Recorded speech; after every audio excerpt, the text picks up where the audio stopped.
தந்தை மகன் தூயாவியாரின் பெயராலே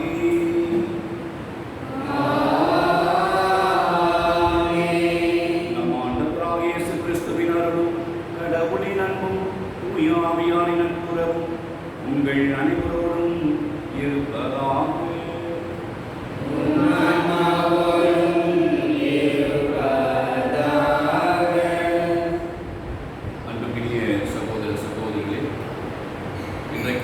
நாம் ஆண்டவரின் விண்ணேற்பு பெருவிழாவை சிறப்பிக்கின்றோம். ஆண்டவர் உயிர்த்து 40 நாட்கள் தன் சீடர்களை சந்தித்து அவர்களுக்கு காட்சி கொடுத்து தந்தை தனக்கு கொடுத்த வாக்குறுதியை நம்பும்படியாகவும் தூய ஆவியாருடைய துணையோடு அவர்கள் உலகெங்கும் சென்று நற்செய்தி அறிவிக்கவும் தந்தை மகன் தூய ஆவியின் பெயரால் கொடுக்கவும் அவருக்கு சாட்சிகளாக உருவாக்குகிறார். அவர்கள் இருந்த சந்தேகங்களெல்லாம் போக்கி நம்பிக்கை விதையை ஆண்டவர் விதைக்கிறார். இந்த விண்ணேற்பு என்பது நம்முடைய கத்தோலிக்க விசுவாசத்துடைய ஒரு கோட்பாடு. ஆண்டவர் விண்ணேற்றம் அடைந்தார். உடல் உள்ள ஆன்மாவோடு முன்னேற்றம் அடைந்தார். தந்தையின் மதப்பக்கம் வீற்றிருந்து இனிவரும் நாட்களில் அவர் நம்மை உயிர்த்த ஆண்டவராக முன்னேற்றத்தின் ஆண்டவராக வழிநடத்திருக்கிறார். ஆகவே ஒரு மாபெரும் பெருவிழா. ஆகவே இந்த நாள் மிக சிறப்பான அற்புதமான நாள். ஆண்டவருக்கு நன்றி சொல்லுவோம்.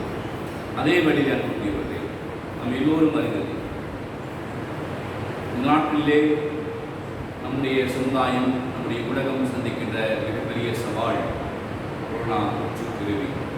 இதனால் ஏற்படுகிற மிகப்பெரிய தாக்கம் பொருளாதார கலாச்சார வாழ்வியல் சம்பந்தமான பிரச்சனைகள். ஏற்கனவே இந்த அறைகோள் விடுத்திருக்கிறார். நாம் அனைவரும் ஒன்று சேர்ந்து நாம் அனைவரும் ஒன்று கூடி ஜெபிக்கிற போது அந்த ஜெபம் விண்ணகம் நோக்கி எழும் என்றும் அதன் மூலமாய் உலகத்தை படைத்த கடவுள் இந்த உலகத்தை காப்பார் என்கிற நம்பிக்கையை நாம் பயணிக்க அவர் அழைத்திருக்கிறார். இந்த சூழ்நிலையில் ஒரு வேளை நாம் புரிந்து கொள்ள வேண்டியதெல்லாம் நம்பிக்கையோடும் பொறுமையோடும் நாம் விசுவாசத்தோடும் பயணிக்க கடமைப்பட்டிருக்கிறோம்.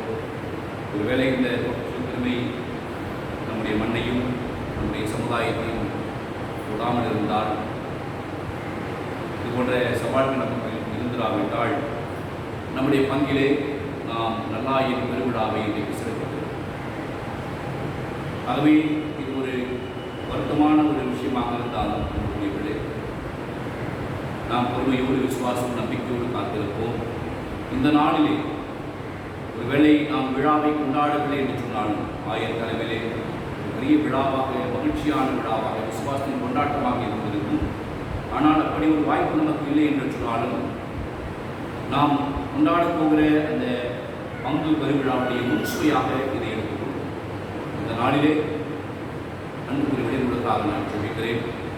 பங்கினுடைய தந்தையாக ஒவ்வொருவருக்கும் ஒரு ஆன்மீக தந்தையாக இருப்பதிலே நான் பெருமைப்படுகிறேன், மகிழ்ச்சி அடைகிறேன். கூடுவாஞ்சேரி குடும்பத்தை இறைவன் கைகளில் கொடுத்திருக்கிறார். ஆகவே இந்த குடும்பத்துடைய விழாவை நாம் சிறப்பிப்போம். இந்த விண்ணேற்பு பெருவிழாவிலே நாம் கொண்டாட இருக்கும் இந்த பங்கு பெருவிழாவுடைய முன்சுவையை நாம் சுவைப்போம். இன்றைக்கு நாம் நம்முடைய விழாவை கருத்தில் கொண்டு மனதில் வைத்து நம் பங்கினுடைய எல்லா குடும்பங்களுடைய கருத்துக்களுக்காக நாம் சிறப்பாக குடும்பத்தில் ஒவ்வொரு சகோதர சகோதரிகளும், குழந்தைகளும், பெற்றோரும், பெரியோரும் எல்லோருமே இறைவனால் காக்கப்படவும், ஒருவேளை இந்த அனுபவங்கள் மூலமாக இன்னும் நம் விசுவாசத்தில் வளர்ந்து வார்த்தெடுக்கப்பட்டு ஒருவேளை விழாவை கொண்டாடுகிற போது நான் நினைக்கிறேன் என்னுடைய விசுவாசம் முடிக்கிறதாக இத்தனை சவால்களை தாண்டி, இத்தனை பிரச்சனைகளை தாண்டி, இடர்களை தாண்டி நாம் கொண்டாடுகிற அந்த விழாவிலே நம்ம ஆண்டவர் பல தெளிவான விஷயங்களை வெளிப்படுத்துவார். அதை எப்படி அவர்களது குழப்பத்தில் இருந்தபோது ஆண்டவர் முன்னேற்றம் அடைந்து அவர்களுக்கு அஞ்சாதீர்கள், நான் உங்களோடு இருக்கிறேன், உலகம் முடிவரை உங்களோடு இருக்கிறேன் சொன்ன அந்த சத்தியமான வார்த்தைகள், நம்பிக்கை தருகிற வார்த்தைகள் இன்றைக்கு உங்களுக்கும் நான் தருகிறேன். உலகம் முடிவரை இறைவன் நம்மோடு இருக்கிறார். தாயும் நம்மையும் வகையை வழிநடத்துவார் என்ற நம்பிக்கையிலே படைப்போம். இந்த வேளையிலே அனுப்பக்கூடிய பங்கு தந்தை திருமணிலே சார்பாக நம்முடைய பங்கை தன்னுடைய அனுபவங்களாலும் தன்னுடைய சமயோதித புத்தியினாலும் நல்ல ஆலோசனை வழிநடத்துகிற பங்கு பேரவை சார்பாக பெரியோர்கள், அருட்சகோதரிகள், இன்னும் சிறப்பாக இந்த உதயகுலத்தை அனைவர் சார்பாக இவருக்கு விழாவின் முன்சுவையான வாழ்த்துக்களை தெரிவித்துக் கொள்கிறேன். இந்த வேளையிலே நாம் திருப்பலியை தகுதி பங்கெடுக்க கிடையாது உரிய நம்முடைய குற்றமுறைகள், பாவங்கள் அனைவரை பேச்சு இந்த வேளையிலே சிம்சன் சாந்தகுமார் 3ஆம் ஆண்டு நினைவு நாள் ஆண்களை பாசமாக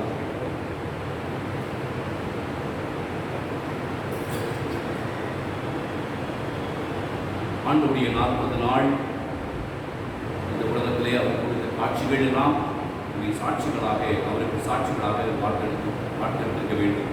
ஆனால் பல வேளைகளிலே நம்முடைய சுயநலங்களாலும் சுய விருப்புகளாலும் ஆண்டவருக்கு சாட்சிகளாக இல்லாத நேரங்கள், சூழ்நிலைகள் பல உண்டு. அவற்றுக்கெல்லாம் மனமருந்தி மன்னிப்பை வேண்டுவோம். தகுதியோடு இந்த தூய மறை நிகழ்வுகளில் விழா திருப்பணியில் பக்தியோடு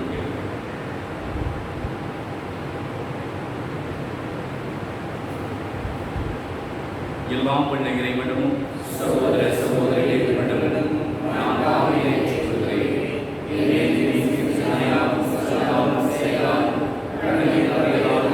பாவங்கள் பல செய்தேன். என் பாவமே, என் பாவமே, ஆகியார் எப்பொழுதும் கண்ணியமான தூய மரியாதையும் சகோதர சகோதரிகளின் எனக்காக வேண்டிக் கொள்ள கொண்டாடுகிறேன். எல்லாம் வல்ல இறைவன் நம் மீது இறக்க வைத்து நம் பாவங்களை மன்னித்து நம்மை நிலைவாழ்வுக்கு அழைத்துச் செல்வாராக.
எல்லாம் வல்ல இறைவா, உம் திருமகன் கிறிஸ்துவின் முன்னேற்றம் எங்களுக்கு ஒரு முன் அடையாளமாக இருக்கின்றது. தலையாகி அவர் பெற்ற மாட்சிக்கு அவரது உடலாகி நாங்களும் அழைக்கப்பட்டுள்ளோம் என்னும் எதிர்நோக்கி எங்களுக்கு தருகின்றது. எனவே நாங்கள் உமக்கு அன்புடன் நன்றி கூறி புனிதமான மகிழ்ச்சியுடன் அக்களிக்க செய்வீராக. உம்மோடு தூயாவியாரின் ஒன்றிப்பில் இறைவனாய் என்றென்றும் வாழ்ந்து ஆட்சி செய்கின்ற எங்கள் ஆண்டவர் உம் திருமகனுமாகிய கிறிஸ்து வழியாக உம்மை மன்றாடுகின்றோம்.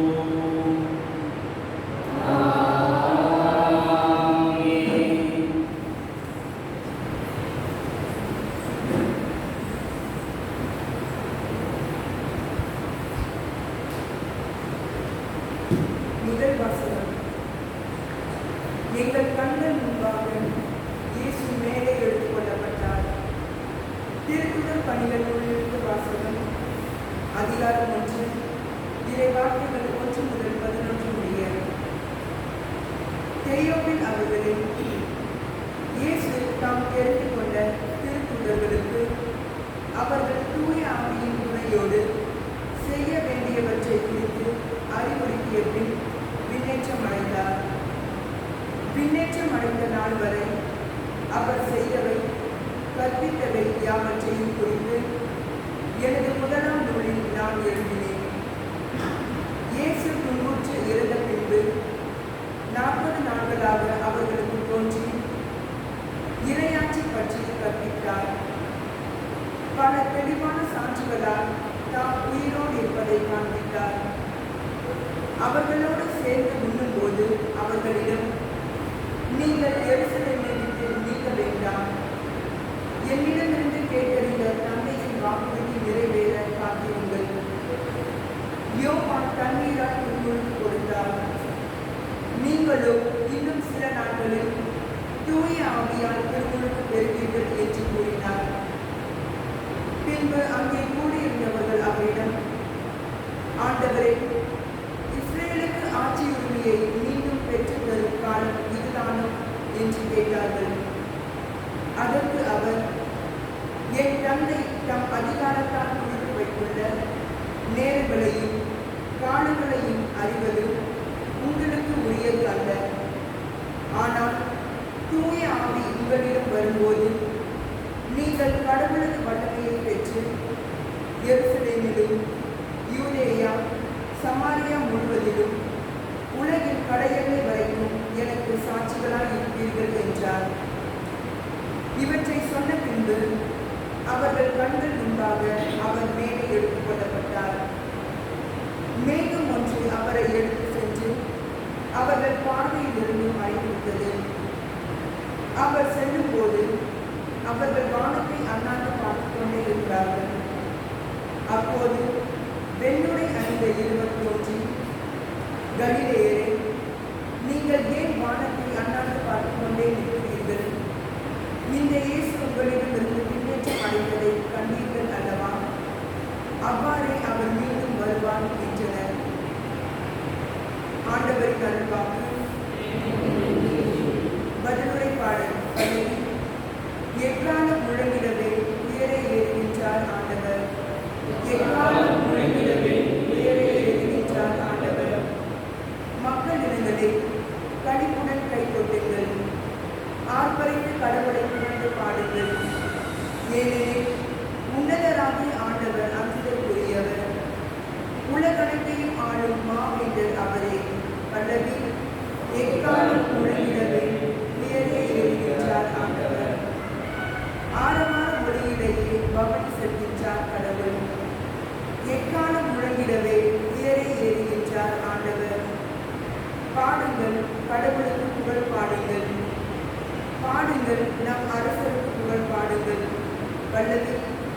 எக்காலம் முழங்கிடவே உயரே ஏறுகின்றார் ஆண்டவர்.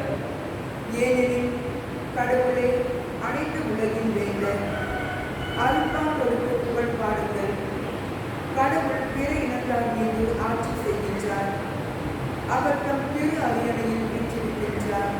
அல்லது எக்காலம் முழங்கிடவே உயரே எழுதுகின்றார் ஆண்டவர்.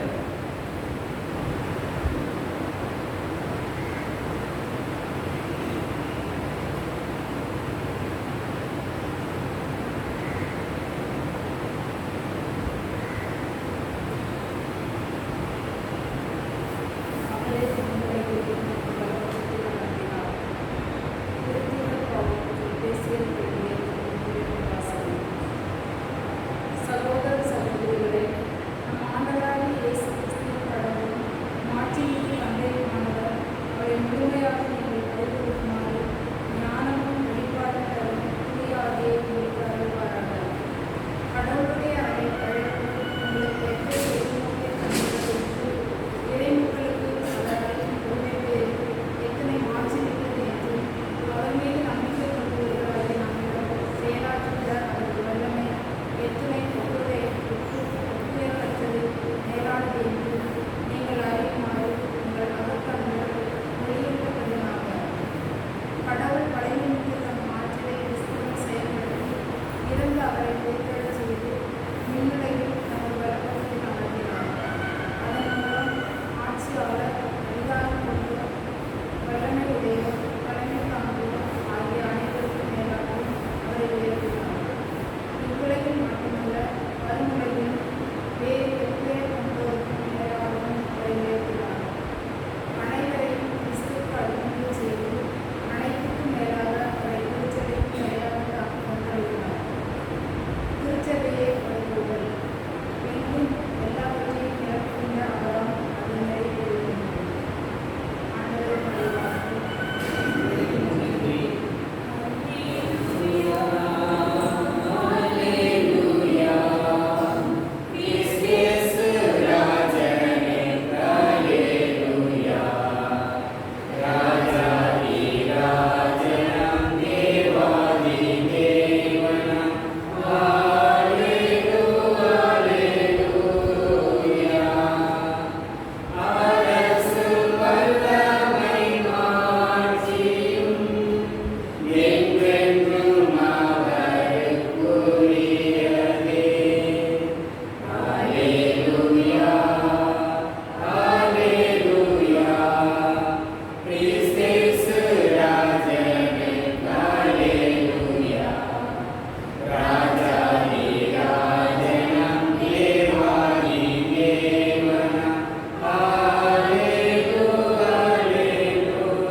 அக்காலத்தில் 11 சீடர்களும் இயேசு தங்களுக்கு பணித்தபடியே கலிலேயாவில் உள்ள ஒரு மலைக்கு சென்றார்கள்.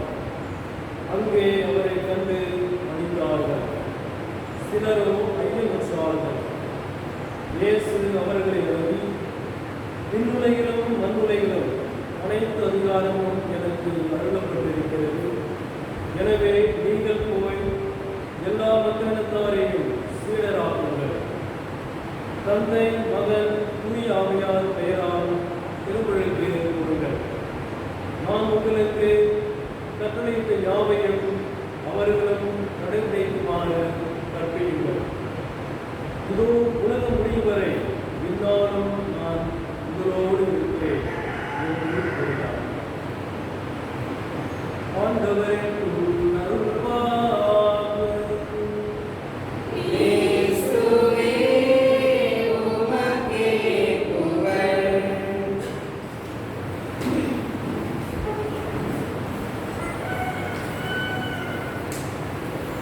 இயேசுவில் அன்புக்குரிய சகோதர சகோதரிகளே, முதலில் பின்னர் பெருவிழா வாழ்த்துக்களில் இந்நாளில் நாம் கொண்டாட வேண்டிய நம்முடைய பங்கு நல்லாயின் திருவிழாவினுடைய சுவை ஆசீர்வாதங்களை உங்களோடு பகிர்ந்து கொள்வதில் அடைகிறேன். அன்புக்குரியவர்களே, ஆண்டுடைய விண்ணேற்பு என்பது நம்முடைய விசுவாசனுடைய ஒரு கோட்பாடு. ஆண்டவருடைய விண்ணேற்புக்கு நாம் சாட்சிகளாக விளங்கும்படியாக ஆண்டவர் நம்மை அழைக்கின்றார். தந்தையாம் என்னுடைய மாட்சிக்காக தூய ஆவியானுடைய துணை கொண்டு நாம் இயேசுக்கு சாட்சிகளாக இருக்க வேண்டும் என இந்த நாளுடைய வாசகம் நமக்கு சொல்கிறது. தந்தையாம் இறைவனுடைய மாட்சிக்காக தூய ஆவியுடைய துணை கொண்டு நாம் முன்னேற்றமடைந்த அந்த ஆண்டவருக்கு சாட்சிகளாய் இருக்க வேண்டும் என வாழ வேண்டும் என இந்த நாளுடைய வாசகம் சொல்கிறது. இன்றைக்கு ஆண்டுடைய இந்த உயிர்ப்பு, இன்றைக்கு நாம் கொண்டாடக்கூடிய அந்த விண்ணேற்பு என்பது தந்தையுடைய மாட்சிக்குரியது என்பதை இன்றைக்கு ஆண்டவர் மறைமுகமாக சொல்கிறார். ஆண்டவர் இயேசு கிறிஸ்துவை பூத உடலில் கண்ட மனிதர்களுக்கு இப்பொழுது அவர் வைத்திருக்கிற இந்த நிகழ்வு, அவர் வெளிப்படுத்திய இந்த நிகழ்வு பெரிய ஆச்சரியத்தையும் அதே வழியிலே ஒரு நம்பிக்கை தன்மையும் அவர்களிடத்திலே உருவாக்கியது. ஆண்டவரை மனிதராக, ரபியாக, போதகராக அவர்கள் கண்டார்கள். அந்த ஆண்டவர் இறந்து உயிர்த்த பிறகு அவர்களுக்கு பல்வேறு குழப்பங்களும் கேள்விகளும் எழுந்த வண்ணமாகவே இருந்தது. ஆண்டவர் சொல்லி சென்ற எல்லா வார்த்தைகளும் எப்படி நிறைவேறும், எதற்காக ஆண்டவர் உலகம் வந்தாலும் அது மீட்பு திட்டத்திற்காக அது முழுமையாக நிறைவேறியதா என்பதை அவர்கள் தெளிவுபடுத்திக் கொள்ளக்கூடிய அந்த மனப்பாங்கை ஏற்படுத்தக்கூடிய நிகழ்வு தான் அந்த உயிர்ப்பும் அந்த குழந்தைகளுடைய விண்ணேற்பும். ஆண்டுடைய உயிர்ப்பும் அப்படி விண்ணேற்பமும் இல்லை சொன்னால் ஆண்டுடைய இறப்புக்கு முழுமையான பொருள் இருந்திருக்கார். எல்லாரும் விரக்தியாக இருப்பாங்க. ஆண்டவர் இறந்த உடனேயே சீடர்களுடைய வாழ்க்கையை பார்க்கிறோம். அவர்கள் அப்போஸ்தலர்கள் திக்காலை கொன்றாக சிதறி சென்றுகிறார்கள். ஆனால் ஆண்டவர் அவர்களை கூட்டி சேர்க்கிறார். அவருடைய சாட்சிகளாக இருப்பதற்காக, அவர் கூட்டி சேர்ப்பதற்காகவே அவர் உயிர்த்த உடனேயே தந்தையிடம் செல்லவில்லை. மாறாக ரீஃபார்மேஷன் சொல்லப்படுகிற மறு உருவாக்கத்தை உருவாக்குகிறார். ஃபார்மேஷன் அப்படிங்கிறது ஆண்டவர் 3 ஆண்டுகள் களப்பணி செய்த போது தன் அப்போஸ்தலர் சீடர்களை அழைத்து அவரோடு இருப்பதற்கும் நற்செய்தியை அறிவிப்பதற்கும் அவருடைய பெயராலே பேய்களையும் நோய்களையும் குணமாக்குவதற்காக அழைத்தார். அது ஃபார்மேஷன். ஆனால் பத்தல 3 ஆண்டுகள் அவரோடு உண்டு குடித்து அவரோடு பழகியவர்கள், பயணித்தவர்கள்லாம் ஆண்டவருடைய இறப்பிலே சிதறண்டு போகிறார்கள். அப்படின்னா பத்தல ஃபார்மேஷன். 3 ஆண்டுகள் ஆண்டவரோடு இணைந்து வாழ்ந்தவர்கள். 30 ஆண்டுகளாக ஆண்டவர் தயாரித்து தன்னுடைய கடற்பணி 30 வயதில் தோன்றுகிறார். 33 அவருடைய வாழ்வு நிறைவேறுகிறது. ஆனால் குறுகிய காலத்திலே அவர் பல்வேறு விதமான படிப்படிகளை அவர்கள் வெளிப்படுத்துகிறார். தன் வார்த்தைகள் வழியாக அவர் கொடுத்த அற்புதமான உவமைகள் எவ்வளவோ கேட்டுக்கிறோம். நல்ல சமாரியின் உவமை, பூதாரி மகன் உவமை, இப்படி எவ்வளோ சொல்லிக் கொடுத்த உவமைகள், அறிமுறைகள், அது மட்டுமான புதுமைகள், அற்புதங்கள். இறந்த லாசரை குணப்படுத்தி காமிக்கிறார். நானே இறைவன் என்பதை வெளிப்படுத்தக்கூடிய அந்த நிகழ்வு. இப்படி ஆண்டவர் பல நிலைகளிலே அவர்களுக்கு வெறுமனே விசுவாசம் மட்டுமல்ல, விசுவாசம் வாழ்வாக்கக்கூடிய அந்த செயல்பாடுகளை அவர்களை உருவாக்குவதற்காக அவர் 3 ஆண்டுகள் அவர்களுக்கு உருவாக்க பயிற்சி கொடுக்கிறார். ஆனால் ஆண்டவருக்கு தெரியும். ஏன்னா கடைசி நாட்களிலே தன் இறப்பை பற்றி அவர் அறிவித்த போது அப்போதான் அவர் கொடுத்த அந்த ஃபார்மேஷன் 100% பலன் கொடுத்தா இல்லையே நமக்கு தெரியும். யாரிடம் அவர் திருச்சுடைய திறவுகோள்களை கொடுக்க வேண்டும் என விரும்பினாரோ, யாரு? பேதுரு அவர்கள் சொல்றாரு, ஆண்டவரே இது வேண்டாம், ஆண்டவரே இந்த துன்பக்கிழமை எனக்கு அப்படி வேண்டாம். மலையிலே ஆண்டவர் உருமாற்றம் பண்ணிய பிறகு, ஆண்டவரே இங்கேயே ஒவ்வொன்றும் மோசே கொண்டு எலியாவுக்கும் கூடாரமைத்து இங்கே இருந்துடலாமே, இதற்கு பாடுகள், இதற்கு வேதனைகள் வேண்டாம் ஆண்டவரே. சாத்தானே அப்பாலே மக்களை உருவாக்க பயிற்சி. இந்த ஆண்டுடைய மனநிலை அவர்கள் பெற்றுக்கொள்கிறது. ஒரே கிண்ணத்திலே உண்டு பருகிய யூதாஸ் காரியத்து முத்தமிட்டு காட்டிக் கொடுக்கிறார். பயன்படுத்திய ஆயுதம் என்பது அன்பு. செய்து அட்வாசாரு நீ அதாவது மற்றவர்கள் செய்த குற்றங்களை ஆண்டவர் மன்னித்தார். நான் பார்த்தேன் பிரபாவம் இருந்தால் பலமாய் இருந்திருக்குமா என்று வில்லியம் சொல்கிற காரணம் என்னன்னா, அவன் தீயவற்றை செய்வதற்கு நன்மையே பயன்படுத்துவான். சாத்தானுடைய சூழ்ச்சி. வேற வகையில் இந்த முத்தமிட்டு காட்டி கொடுக்கலாம், அடித்து காட்டி கொடுத்துருக்கலாம், வேற வகையில். ஆனால் முத்தமிட்டு ஆண்டவருடைய அன்பை அவன் பயன்படுத்தி கொடுக்கிறான். யார் மீது ஆண்டவன் நம்புறமாய் முழுமையான நம்பிக்கையும் விசுவாசம் வைத்திருந்தாரோ, எந்த சீடர்கள் எந்த அப்போஸ்தலர்கள் தனக்கு பெரிய சாட்சிகளாக இருந்து விளங்குவார்கள் என்று அவர் நம்பிக்கையை விதையை வைத்திருந்தாரோ, நம்பிக்கையை சுற்றிக் கொள்கிறார்களுக்கு குறித்துக் கொள்கிறார்களுக்கு அவருடைய செயல்பாடுகள் இருக்கிறது. சொல்கிறார், யாரை நான் முத்தமிட்டு காட்டிக் கொடுக்கிறேனோ அவரே இயேசு கிறிஸ்து என்று சொல்லி அவரை காட்டிக் கொடுக்கிறார். உண்டு குறித்தவர். நெருங்கி பழகிய அப்போஸ்தலர்கள் பிரித்து ஓடினார். ஒரு சீடர் கூட இல்லை. ஊழியம் சொல்கிறது, குடி இல்லாமல் ஆடை தன்னை விட்டு அகன்று விட்டதை கூட தெரியாமல் பயத்தில் முதலெடுத்து ஓடுகிறார். இப்படி எல்லாம் நடக்கிறது. ஆகவே ஆண்டவர் இறந்த பிறகு ஆண்டவருடைய மீட்பு திட்டத்திலே இன்னொரு பங்கு வருகிறது. ரீஃபார்மேஷன், மறுஉருவாக்கம். முக்கியமான வாழ்க்கை. நாம் விசுவாசத்தை பெற்றுக்கொண்டதனால் மட்டுமே ஆண்டவரோடு தினந்தோறும் நாம் உறவாடுகிறோம், உரையாடுகிறோம், ஒரே வார்த்தை விட உரையாடுகிறோம், நற்கன்மையாக உறவாடுகிறோம் என்றெல்லாம் நமக்கு விசுவாச பயிற்சியில் இருந்தாலும் அன்றைக்கு அவரோடு வாழ்ந்து அவரோடு பழகிய ஏற்பட்ட பெரிய மனிதர்கள் அப்போஸ்தலர்களுக்கே தைரியம் வரல, சாட்சி என்பதில். ஆகவே ஆண்டவருடைய மீட்பு திட்டத்திலே மிகப்பெரிய பங்கு கொண்டு வருகிறது. இப்படி 3 ஆண்டுகளை விட இந்த 40 நாட்கள் மிக சிறப்பான நாட்கள் ஆண்டவர் தேர்ந்தெடுக்கிறார். வீட்ட பிறகு 40 நாட்கள் அவர் என்ன செய்கிறார்? கலிலேயா, யூதேயா சுற்றி எல்லா பகுதிகளிலும் ஆண்டவர் வளம் வந்த இடங்களெல்லாம் மீண்டும் ஆண்டவர் வேறொரு உடலிலே, உடலிலே ஆண்டவர் காட்சி கொடுக்கிறார். அதுதான் அவர்களுக்கு கொடுக்கிற அவருக்கு தைரியமாக இருக்கிறது. அஞ்சாதீர்கள், நான் உங்களோடு இருக்கிறேன். நான் சொன்ன ஒரு வார்த்தை ஒருபோதும் அழியா, இன்னும் மண்ணும் அழிந்து போகும், நான் சொன்ன வார்த்தை அழியா என்பதை நினைவுபடுத்துவதற்காக ஆண்டவர் காட்சி கொடுக்கிறார். முதல்ல மரியா துவக்கத்தில் இருந்து பெண்ணுக்கு முதல் காட்சி. அதைத் தொடர்ந்து பேதுருவுக்கு, இந்த பேதுரு அவர்களுக்கு காட்சி. ஓடி சென்று பார்க்கிறார் காலி கடலை. அதைத் தொடர்ந்து எம்மாவூஸ் சீடர்களுக்கு காட்சி. விரக்தியோடு எருசலேம் வந்து எம்மாவூசுக்கு செல்கிற சீடர்களை ஆண்டவர் தடுத்தாட்கொண்டு அவர்கள் நடப்பது போல பாசாங்க செய்து அங்கே தன்னுடைய வல்லமையை வெளிப்படுத்துகிறார். நானே இயேசு கிறிஸ்து என்பதை அவர் உறுதிப்படுத்த உயிர்த்தாண்டவர் நானே என்பதை கொடுத்திருக்கிறார். மோசே முதல் கடைசி புத்தகம் சொல்லப்பட்ட வேதாகமத்தில் சொல்லப்பட்ட எல்லாவற்றிலும் தன்னை பற்றி குறித்த எல்லாவற்றையும் அவர் எடுத்து உரைக்கிறார். சொல்கிறார்கள், அவர் நம்மோடு பேசுகிற போது நம் உள்ள முருகவில்லையா? இந்த விஷயம் ஆண்டவர் நம்மோடு பேசுகிற போது நம் உள்ள முருக வேண்டும். ஆண்டவர் பேசுகிறார். மாலை வேலை அவர்கள் இருக்கும்படியாக கட்டாயப்படுத்துகிறாங்க. மாலை வேலை ஆண்டவர் மீண்டும் அவர்கள் இருக்கிறார். அப்போது அப்பத்தை எடுத்து மீனை எடுத்து அங்கே நன்றி சொல்கிறார், கடவுள் புகழ்ச்சி சொல்கிறார். அப்பொழுது அவர் கண்கள் திறக்கிறார். மூடியிருந்த விசுவாச கண்கள் திறக்கிறது. நற்கருணை பங்கேற்பு. அவங்க சொல்றாங்க, எங்கள் கண்கள் திறந்தது. உடனே எம்மாவூஸ் என்பது விரக்தியினுடைய உச்சம், ஹோப்லெஸ்னஸ், ஒன்றுமில்லாமையின் ஒரு இடம் அது. ஆகவே ஒன்றுமில்லாமல் ஒரு வாழ்வு, நம்பிக்கையில்லாத வாழ்வு, விசுவாசம் இல்லாத வாழ்வுக்குள்ளே அவர்கள் நுழைந்து விட்டார்கள் என்பதுதான் எம்மாவூஸ் வெளிப்படுத்துகிறது.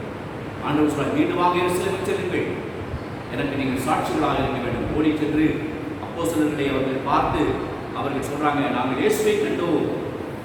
அதே போல அதே நாளிலே ஆண்டவர் அப்போஸ்தலர் மேல்மாடியில் உட்கார்ந்து குழப்பத்தில் இருக்கிற போது அவர் பதிலை காட்சி கொடுத்து, நானே உயிர் ஆண்டவர் சொல்லிருக்கு. அவர்களும் சொல்றாங்க, நாங்களும் இயேசுவை கண்டோம். நீ தோமா, ஆண்டவர் வருகிற போது நான் இல்லை, நம்ப மாட்டேன். ஆண்டவர் அவர் மத்தியிலே, கதவு மூடப்பட்ட நிலையிலே ஆண்டவர் மத்தியிலே வந்து, நானே உயிர் ஆண்டவர் தோமா, என்னை கூட்டுப்பா, கைகளை கூட்டுப்பார், விழாவை கூட்டுப்பார். மீண்டுமாக இப்படி அவர்களை சந்திக்கிறார். எல்லாரையும் 500 சீடர்களை இப்படி எல்லா இடங்களிலும் ஆண்டவர் காட்சி கொடுத்து தனக்கான சாட்சிகளை உருவாக்குகிறார். எல்லா காட்சிகளும் சாட்சிகளுக்கான விதைகளை. ஆகவே நம்முடைய வாழ்க்கையில் நம்ம மிக தெளிவாக ஒரு சாட்சிகள் மிக முக்கியமான ஆண்டவர் நம்மை சாட்சிகளாகவே வாழ அழைக்கிறார்.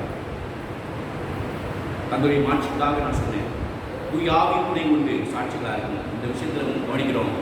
ஆண்டவர் இயேசுக்கு சாட்சியாக இருக்கணும்னா ரொம்ப முக்கியமானது தமத்தில் கடவுள் நம்மோடு இருக்கணும்னு தான் ஆண்டவர் சொல்றார்.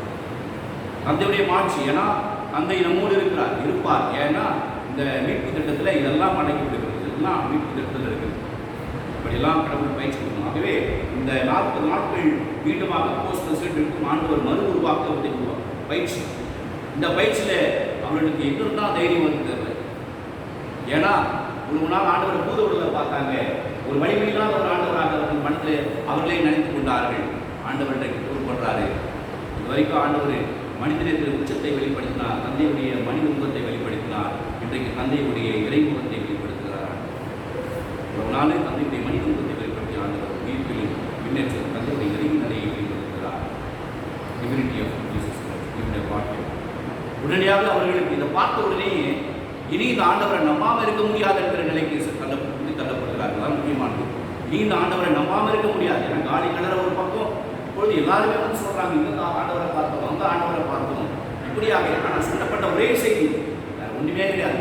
உலகெங்கும் சென்று தந்தை ஒரு தூய ஆவியினாலே திருமண் கொடுங்கள், எனக்கு எல்லாரையும் சாட்சிகளாக மாற்றுங்கள். தந்தையுடைய திருமணத்தை நிறைவேற்றக்கூடிய பிள்ளைகளாக இந்த உலகத்தில் ஜீவராசி எல்லாத்தையும் மாற்றணும். தந்தையுடைய திருவிழம் நிறைவேற வேண்டும். தந்தையுடைய திருக்குளம் என்ன வர என்னது? உலகம் மீட்படைய வேண்டும். எல்லோரும் நல்லவர்களாக வாழ வேண்டும். எல்லோரும் அன்பு மனம் படைத்தவர்களாக வாழ வேண்டும். எல்லோருக்குமே நீதி இருக்க வேண்டும். எல்லோருக்குமே இரக்கம் இருக்க வேண்டும். எல்லோருக்கும் பரிவு இருக்க வேண்டும். எல்லோருக்கும் நேர்மை இருக்கணும். எல்லோருக்கும் உண்மை இருக்கணும். அவ்வளோதான் முடிச்சு. வேற ஒன்றுமே கிடையாது. தந்தையுடைய விருப்பம்னா இதான் உண்மை. நன்மைத்தன்மை. ஆண்டவர் சென்றவிடமெல்லாம் நன்மைகள் செய்தார். ஆகவே ஆண்டவர் அவர் தந்தையுடைய திருவிழா வேற என்ன புரிஞ்சுக்க முடியும்னா, ஆண்டவர் சென்றவிடமெல்லாம் செய்ததெல்லாம் நம்ம உற்று நோக்கணும்னா அதான் ஃப்ரேம் ஒர்க். அதான் கடவுள் தந்தையுடைய திருவிழா. ஆண்டவர் என்ன செஞ்சாரு? இல்லாதவர்களோடு ஐக்கியப்படுத்திக் கொண்டார், வறியவர்களுக்கு உணவளித்தார், பரிவிரக்கம் கொண்டார். ஆயிரம் ஆடுகளை பார்த்து அவர் பரிவிரக்கம் கொண்டார், நீதியோடு பேசினார், நேர்மையோடு நடந்து கொண்டார். அவருடைய வாழ்வே ஒரு மேல்வரி சட்டமாக நமக்கு இருக்குது. ஆகவே இந்த உலகத்தில் எல்லாருக்கும் நாம் வந்து இதை போய் அறிவிக்கணும். அப்போ என்ன சொல்கிறார் ஆண்டவரே? சும்மா போய் அறிவிச்சா வேலைக்காது. வாயாக என்ன சொல்ல முடியாது. அதெல்லாம் பல நேரங்களில் தான் பிரச்சனை. நம்முடைய பிரச்சனை என்னன்னா, நாம் அறிவிப்பு போய் சிறப்பாக செல்ல அப்படிங்கிறத ஆய்வு செய்து பல சொல்கிறாங்க. பால் பழத்தாடுங்கிற ஒரு பேராசிரியர் இருக்கும். அவருடைய பேராசிரியர் தான் ஆய்வு உட்படுத்தி சொன்னார், why we are not becoming a witnessing values in the world. ஏன்னா நாம் அறிவிப்பதை வாழறது கிடையாது, அனுபவிக்கிறது கிடையாது. எதை சொல்கிறோம் உங்களுக்கு சொல்லுவோம், ஆனால் நம்ம வாழ மாட்டோம். there is no value in what we say நான் சொல்கிறாரு. அப்போ ஆண்டவர் தான் அந்த மறு உருவாக்கத்தில் என்ன சொல்ல வருகிறாருன்னா, அப்படியே அவங்க விட்டுருந்தாருன்னா, வீட்டு பின்னர் போயிருந்தாருன்னா, அவங்க இவ்வளவு வேகமாக அந்த 12 அப்போஸ்தலர்களும் அந்த கிறிஸ்தவர்களும் போய் இன்றைக்கி இவ்வளோ பெரிய காலத்தில் உலகெல்லாம் கிறிஸ்துவ மதம் இருக்குது. இன்றைக்கி கிறிஸ்துவ நம்பாதவர்கள் நீங்கள் எந்த இடத்துக்கு போனால் போட்டாங்க. அவ்வளோ பேர் உலகத்தில் கிறிஸ்துவ மதம் தான் நம்ம பாடுறோம். அவ்வளோ ஜனங்கள். ஒரு சாதாரண ஒரு 12 அப்போஸ்தலர் வைத்து தன் வாழ்வை தன் இயக்கத்தை துவங்கியவர் ஆண்டவர் இயேசு கிறிஸ்து. அவர் ஒரு பெரிய நிறுவனமாக இயக்கமாக ஆரம்பித்தார், குழுவாக ஆரம்பித்தார். நன்மை தனத்தை விளைக்கிற ஒரு குழு, அவ்வளோதான். இட்ஸ் அ மூவ்மெண்ட், அவ்வளோதான். It's not institution. நான் ஒப்புக்க மாட்டேன். இப்போ இன்ஸ்டிடியூஷனாக மாறி போச்சு, இயக்கமாக. அப்போ எதுக்காக இயக்கமாக இருந்தாருன்னா, அது நம்முடைய வாழ்க்கை இயக்கமாக இருக்கும், இயக்கவியலாக இருக்கும். வாழ்வில் எப்படி சுவாசம் முக்கியமானதோ அது இல்லாம முடியுமா? ஒரு சுவாச நீங்கள்லாம் கொரோனா நோயை பற்றி விசாரிக்கிறோம், கற்றுக்கிறோம், விரும்பி பற்றி. அதோடைய ஃபஸ்ட் அட்டாக் வந்து நமக்கு பெரிய கோல்டு ஏற்படுத்தும், சளி ஏற்படுத்தும். அப்புறம் நம்முடைய ரெஸ்பிரேட்டரி சிஸ்டம், நான் மூச்சு கொள்ளக்கூடிய அந்த தன்மையை பாதிச்சோம். மூச்சு விட முடியாது. மூச்சு காற்று நமக்கு கிடைக்கலன்னு சொன்னால் எனக்கு ஆக்சிஜன் கிடைக்காது, முழுமையான ஆக்சிஜன் கிடைக்காது. அப்போ நம்முடைய வாழ்வுடைய நிலை மோசமடையும், பிளேட்லெட்ஸ் குறையும், இம்யூன் சிஸ்டம் பிரேக் ஆகும் இயற்கையாக இது. அப்போ ஆண்டவர் சொல்கிறாரு, நமக்கு ஒரு மூச்சு காற்று அந்த ஆண்டோட மூவி நமக்கு கொடுத்துருக்காரு. இன்னைக்கு ஆண்டவர் என்ன சொல்கிறாருன்னா, இந்த இயற்கைவியல் திருச்சி என்ன சொல்லுது அப்படின்னு சொன்னால், அது நம்முடைய சிந்தனை, நாடி, நரம்புகள், செயல்பாடு எல்லாவற்றிலும் இருக்கும். இதுதான் இயக்கம், வேறு ஒன்றுமே இயக்கக்கூடாது. ஒரு கிறிஸ்தவன், திருமுழுக்கு பெற்ற ஒரு கிறிஸ்தவனுக்கு, ஆவுடைய துணையை கொண்டு இருக்கிற ஒரு கிறிஸ்தவனுக்கு வேற ஒரு சிந்தனைகளோ வேற சிந்தனை ஓட்டமோ செயல்பாடுகளோ இருக்க முடியாது. Yes means yes, no means. ஆண்டு சொன்னார், ஆம் என்றால் ஆம், இல்லை என்றால் இல்லை என்று இருக்கட்டும். ஆம் என்று இருக்குது, ஆம் இல்லை இருக்காங்க, இல்லைன்னு ஆம் இருக்காங்க. வெதுவெதுப்பான குறிப்பிட வேண்டார். ஆகவே மிக தெளிவான ஒரு நிலைப்பாடு, ஆண்டுடைய நிலைப்பாடு, விண்ணேற்ப நிலைப்பாடு. இந்த 40 நாட்கள் தன்னுடைய சீடர்கள் அப்போஸ்தலரை பார்த்து ஆண்டவர் சொல்ல வேண்டிய விஷயம் தான், நான் உங்களோடு இருக்கிறேன், நீங்கள் தைரியமாயிருங்கள், அஞ்சாதீர்கள், நான் உங்களோடு இருக்கிறேன். ஆனால் நீங்கள் கடலில் வரைக்கும் சொன்னார், எருசலேம், யூதேயா, சமாரியா பகுதிகள், உலகின் கடை எல்லை வரை, the last person or last being in the world, last entity in the world to be announced, Jesus Christ. இயேசுவை பற்றி அறிவிக்கப்பட வேண்டும். அறிவிக்கப்படாத இடம் உலகத்தில் எங்கேயுமே இருக்கக்கூடாது. ஏன் இயேசு அறிவிக்கிறோம்னு சொன்னால், ஒரு மதத்தை உருவாக்குவதற்காக இல்லை, அது வந்து நாம உருவாக்கினது மதம். ஆனால் இயேசுடைய இயக்கவியல் இந்த உலகத்தில் இயங்க வேண்டும். Function of the world should be, இதுதான் உலகத்துடைய இயக்கமே. அப்படியா உலகத்திலே எல்லாருமே அந்த மாதிரி சிந்தனைக்குள்ள உட்பட வேண்டும். ஆண்டவர் இயேசுவை சிந்தித்தது போல எல்லாருமே சிந்திக்க கற்றுக்கொள்ளணும். அதற்கு ஆண்டவர் சொல்றாரு, இந்த 40 நாட்களை பயன்படுத்தி கொண்டு அவர்களை தயாரிக்கிறார். ஏன்னா அவர்கள் வாய் வழியாக வந்து சொல்லக்கூடாது, சாட்சிகளாக இருக்கணும்னு சொன்னால் இந்த நிலைப்பாட்டில் இயற்கை திருச்சுவைக்கு, ஆண்டுடைய மாட்சிமைக்கு, அவர் ஆண்டுடைய இறையாட்சி விழுமியங்களுக்கு சாட்சிகளாக இருப்பது வார்த்தைகள் அல்ல, வாழ்வு. ஆகவே தான் 12 அப்போஸ்தலர் வாழ்க்கை எடுத்து பாருங்களேன். பேதுரு, காட்டி கொடுத்த பேதுரு, எனக்கு தெரியாது சொன்ன பதிலளித்த பேதுரு என்ன பண்ணுறாரு, போய் அவர் சிலுவை அடைக்கும் போது, என்னை தலைவிழா அடிங்க, நான் வந்து தகுதியற்றவன், ஆண்டவர் என்னை நான் முழுமையாக என்று செய்தார். ஆண்டவரை நான் சொல்றாரு, ஆண்டவரை இழுத்துச் செல்கிறார்கள் போது நான் அவர் பார்க்குறேன், அவர் என்னை திரும்பி பார்த்தார், பார்வை போதும், பேதுரு உன்னைத்தான் நான் நன்மை செய்து நெருக்கமான இந்த நான் உருவாக்கக்கூடிய இந்த திருச்சுடைய திறவுகோல் கொடுத்தேன், பேர்பட்ட மாட்சிமைக்கு உட்படுத்திய ஆண்டவரையா நான் மறுதளித்தேன் என்ற நிலையில சாவை கூட மிக கொடூரமான சாவாக ஏற்றுக்கொண்டார். அப்படின்னா சாட்சி. கோமா பல மைல் கடந்து, நாடுகளை கடந்து, இந்திய மண்ணிலே சாட்சியாக ஆண்டவரே என் தேவனே என்று ஆண்டவருக்கு சாட்சியை பார்க்கிறார். ஆகவே அன்புக்குரியவர்களே, சாட்சியம் என்பது நாம் நினைக்கூடாது, சும்மா உட்கார்ந்து ஒரு திருப்பலி பார்த்தா இல்லை வீட்டை போய் ஜாப் பண்ணலாம், இல்லை. ஆண்டவருக்கு சாட்சியை பார்க்கறது என்பது சிம்பிளாக சொல்லலாம். ஆண்டவர் ஏற்கனவே அதை மிக தெளிவாக சொல்லிட்டாரு.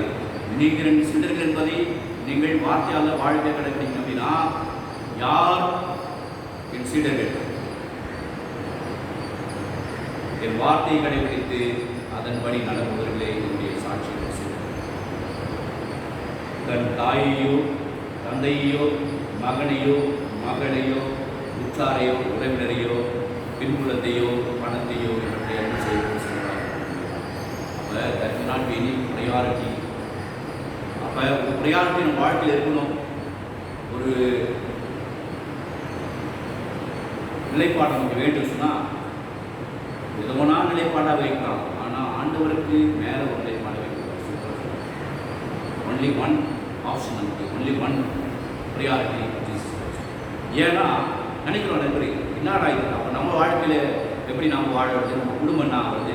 அன்புக்குறியிலே ஒன்றையும் தெரிஞ்சுங்க, இவரை நிலைப்பாடாக வச்சுட்டிங்கன்னா உங்கள் குடும்பம் நல்லாயிருக்கும், என் வாழ்க்கை கூட்டு வாழ்க்கை நல்லாயிருக்கும், சிசுடைய அருட்சோதருடைய கூட்டு வாழ்க்கைக்கு, உங்கள் துறவு வாழ்க்கை நல்லாயிருக்கும், எல்லாருமே நல்லா இருக்கும். ஏன்னா இந்த ஆண்டவர் நன்மை தான் செய்திருக்கிறார். ஆகவே இவரை மையப்படுத்தாத எந்த வாழ்வு, இந்த கிரைஸ்ட் சென்டர்டு லைஃப் இல்லாத ஒரு வாழ்வு வாழ்வாக இருக்க முடியாது, விசுவாசமாக இருக்க முடியாது. ஆகவே இந்த இதுக்காகத்தான் ஆண்டு சொல்கிறேன், எனக்கு தான் நீங்கள் சாட்சிகளாக இருக்குன்னு சொல்கிறார், வேறு எதுவுமே கிடையாது. பாண்டவர் எல்லாரையும் சரி பண்ணி காட்சி கொடுத்துட்டு கடைசியில் இதுக்கு சாட்சியாக இருங்க, அதுக்கு சாட்சி, நீங்கள் எனக்கு சாட்சியாக இருங்க. ஒன்றும் இல்லை, தந்தை மாட்சிக்காக. ஏன்னா நீங்கள் என்ன மாட்சிப்படுத்துவது என்பது, எனக்கு சாட்சியாக இருப்பது தந்தையை மாட்சிப்படுத்துறீங்க நீங்கள். ஏன்னா தந்தை உங்களுக்காகத்தான் என்னையே தன் ஒரே பேரான மகனையை விங்கடித்து அவர் என்னை சாவுக்கு உட்படுத்தினார். நீங்களா நானாக வரும்போது சொல்றாரு, தந்தை என்னை சாவை ஏற்றுக்கொள்ள செய்தார், நானும் என் தந்தையுடைய பணியை செய்து முடித்தேன், சிறப்பாகவே விசுவாச பயணத்தை முடித்திருக்கிறேன். ஆகவே என்னை நீங்கள் எனக்கு சாட்சி பகிரும் போதுதான் தந்தையை மாட்சிப்படுத்துறீங்க.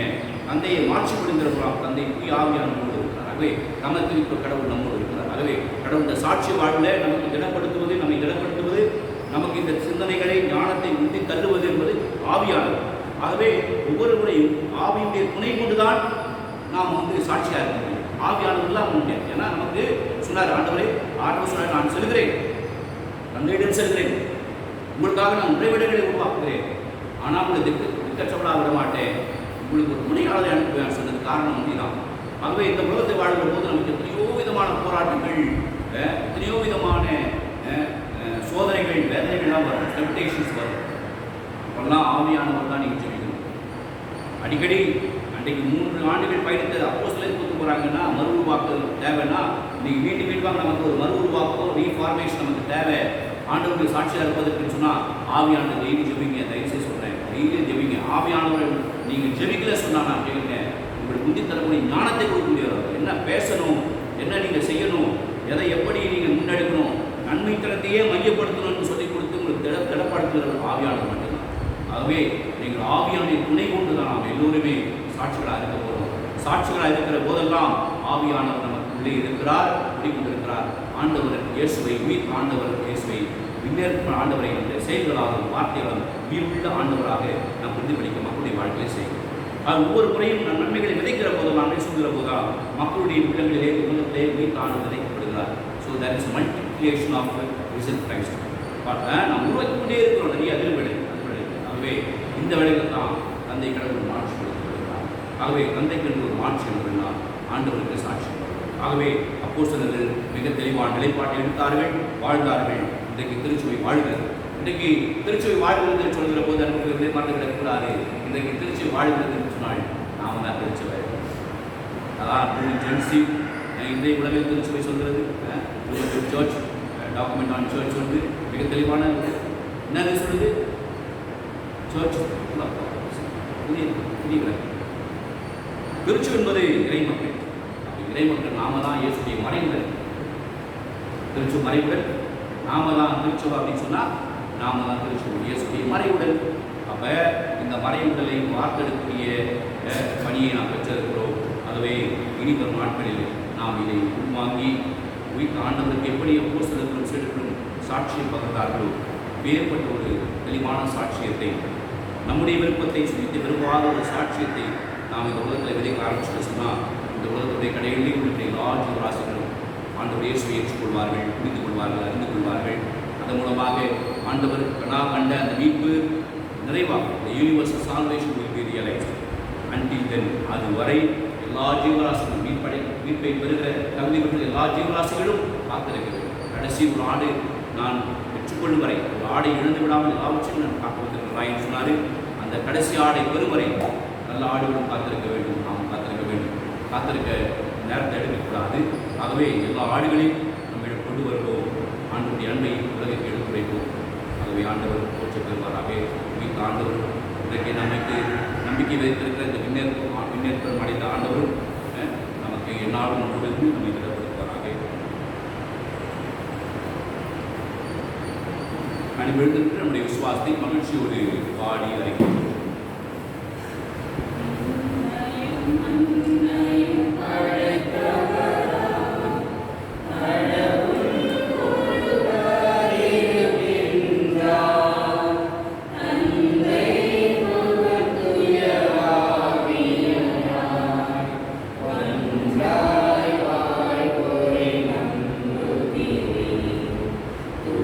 Yeah.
உலகம் தர முடியாத சமாதானத்தை நான் கொடுக்கிற அமைதியை தருகிறேன். இந்த நாளிலே நம்மை அவருக்கு சாட்சிகளாக இந்த உலகத்தில் விளம்பர அழைக்கிறார். ஆகவே ஆண்டுடைய மீட்பு திட்டத்திற்கு நம்மை விளைவுகளாக இறைவன் பயன்படுத்த இருக்கிறார். பெரியாற்றின் அறிவுகளாக இப்பொழுது நாம் வாழ வேண்டும். ஆகவே இந்த ஆண்டவர் நமக்கு கொடுக்கிற நம்பிக்கையை உள்வாங்கி எதிர்நோக்கியை உள்வாங்கி ஆண்டுடைய தந்தையுடைய மாட்சிமையை உலகிற்கு வெளிப்படுத்த நம்முடைய தேவைகளை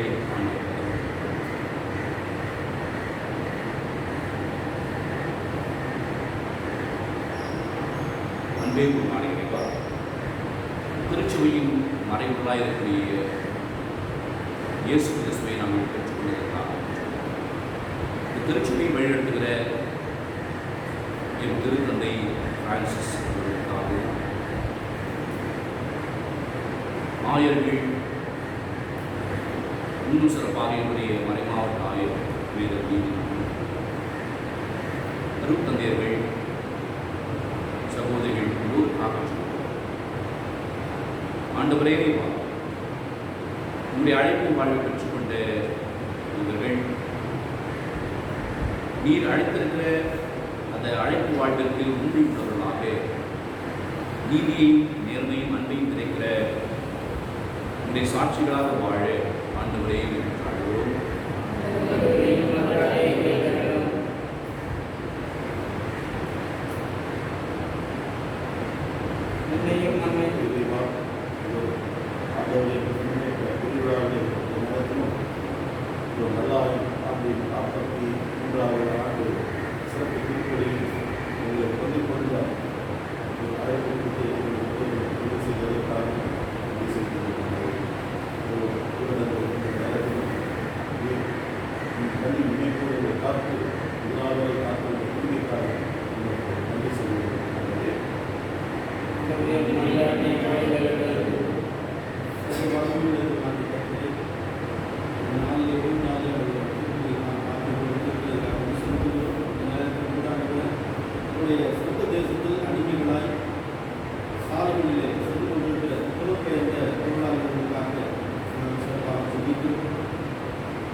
தேசத்தை ஆளுகிற தலைவர்களுக்கு அந்த ஞானத்தை கொடுத்து அந்த மக்களுக்கு ஏற்ற நல்ல திட்டங்களை வகுத்து அவர்களாய் சென்று கொண்டிருக்கிற அவர்களுக்கு ஆதரவு கொடுக்கக்கூடிய நல்ல உள்ளத்தை ஏற்படுத்தி தரவும் அவர்கள் வழிகளில் வேதங்களில் தேவனுடைய கிருபை இறப்பின அவரோடு கூட இருந்து அவர்களை அரவணைத்து அவர்களை பாதுகாத்து வழிநடத்த வேண்டியது என்பது நாம் விரைவை பார்த்து கொண்டாடுகின்றோம்.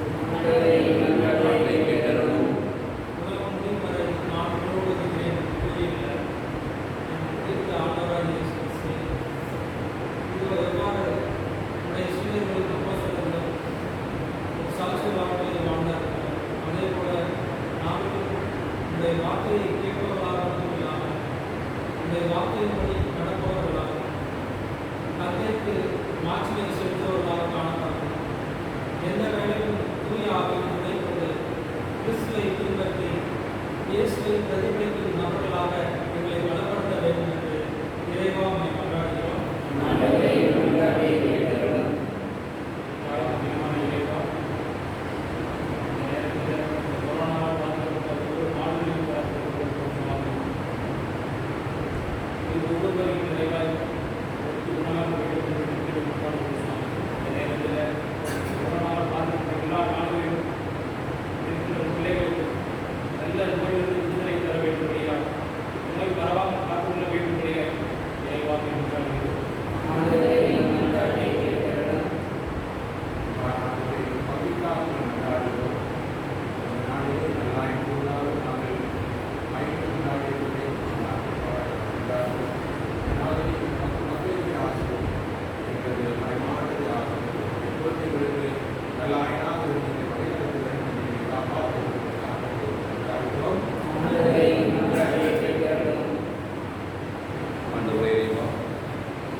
பாதிக்கப்படுகிற சகோதர சகோதரி ஒவ்வொருவரும் நினைத்து பார்க்கிறோம்.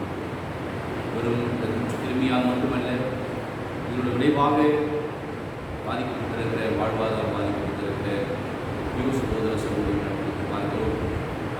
நீதாமே உலகத்தை படைத்தவர்.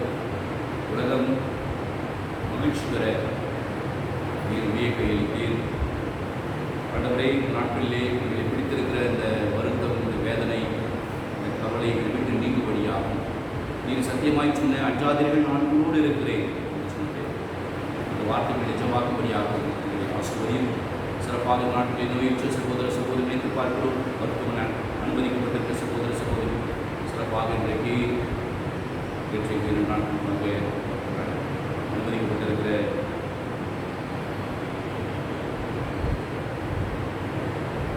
சிசில் மரியா அவர்களுக்காக ஜெபிக்கிறோம். ஆண்டவரே, நீதாமே மருத்துவராக இருக்கிறீர். நோயாளர்களை நீதாமே ஆஸ்வதிக்கும்படியாகும். நோயிலிருந்து விடுதலை தரும்படியாக ஜெபிக்கிறோம். இன்னும் எங்கள் விடுதலை எத்தனையோ கேட்குங்கள் பெரிய மன்றாட்டுகள் இல்லாமல் இருந்தவராக இருக்கிறீர். அவற்றெல்லாம் சித்தத்தின்படி ஆண்டவரை அந்த அளவு தொடர்ந்து உடைய வல்லமை மிக்க